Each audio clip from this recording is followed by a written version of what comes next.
ஜான்சி ராணி லட்சுமிபாய் அவர்களை பற்றி பேச வந்துள்ளேன்.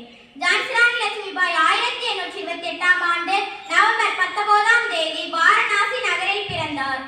அவரின் இயற்பெயர் மணிகர்ணிகா மற்றும் அவரின் செல்ல பெயர் மனு. அவரின் பெற்றோர்கள் மொரோபந்த் தம்பே மற்றும் பகீரதி சப்ரே ஆவர். அவர் சிறு வயதிலேயே வாழ்வீச்சு, குதிரையேற்றம், துப்பாக்கி சுடுதல், தற்காப்பு கலைகள் போன்ற வீர கலைகளை பயின்றார். 14 வயதில்